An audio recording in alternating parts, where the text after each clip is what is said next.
नमस्कार, मेरी आवाज़ चैनल में आपका फिर से स्वागत है। आज की कहानी का शीर्षक है एक बूढ़ा भिखारी, एक अनोखी कहानी। तो चलिए स्टार्ट करते हैं।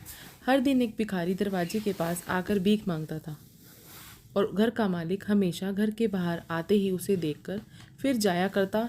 कई बार उसके लिए गालियाँ भी बकता। वो कहता, तू जिंदा ही क्यों है?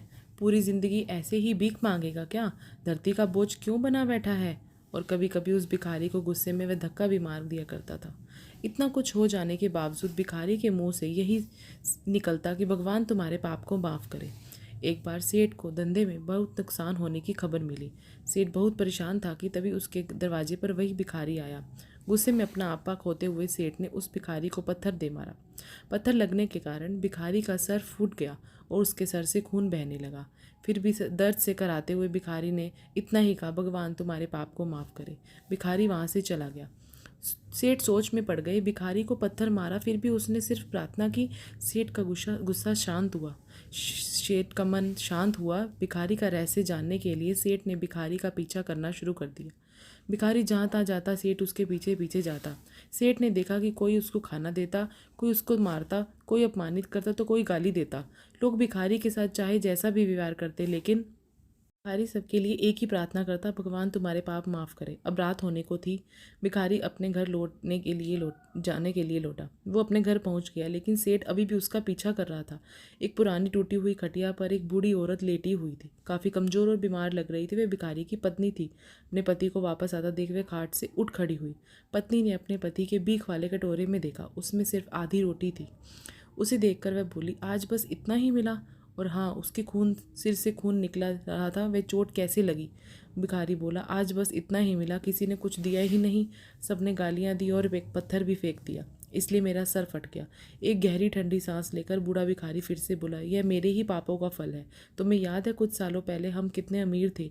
क्या कुछ नहीं था हमारे पास? हमारे पास हर चीज़ ज़रूरत से ज़्यादा थी, लेकिन हमने कभी दान नहीं किया।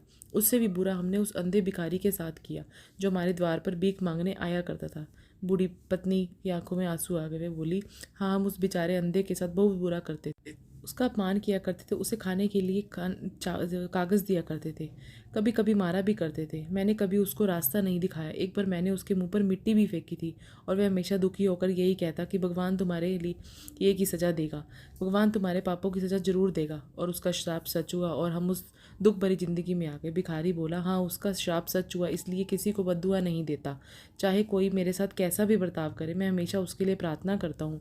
मैं नहीं चाहता कि कोई भी हमारे जैसी ज़िंदगी का अनुभव करे, किसी को भी हमारे जैसे दुखों का सामना करना पड़े। वो नहीं जानते कि वे कितना बड़ा पाप कर रहे हैं, इसलिए अनजाने में हुए पाप की ऐसी सज़ा किसी को भी मिले, मैं नहीं चाहता। सेठ वहीं चुप कर ये सारी बातें सुन रहा था। अब उसे सब कुछ समझ में आ गया। भिखारी और उसकी पत्नी ने आधी आधी रोटी खाई और बांटकर और भगवान का धन्यवाद कर कर सो गए। अगले दिन बड़ा भिखारी फिर से भीख मांगने गया सेठ के घर के पास। सेठ ने पहले से गर्म रोटी उसके लिए निकाल कर रखी थी। उसे देते हुए सेठ विनम्रता से बोला, माफ़ कर दीजिए बाबा, उसे बहुत बड़ी गलती हो गई है। बूढ़ा भिखारी बोला, भगवान तेरा भला करे। इतना कहकर वह आगे निकल गया। इस कहानी से जो सीख लेने लायक है वह बड़ी ही सिंपल है कि आदमी चाहे किसी के बारे में बुरा कहे या भला करे, लेकिन भगवान सिर्फ कर्म के हिसाब से उसको फल देता है। और क्या हुआ अगर भगवान नहीं दिखता है?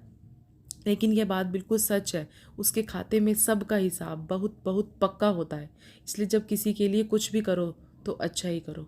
कहानी अच्छी लगी हो तो लाइक, शेयर एंड सब्सक्राइब करना ना भूलें। Thanks for watching. मिलते हैं अगली कहानी के साथ। धन्यवाद।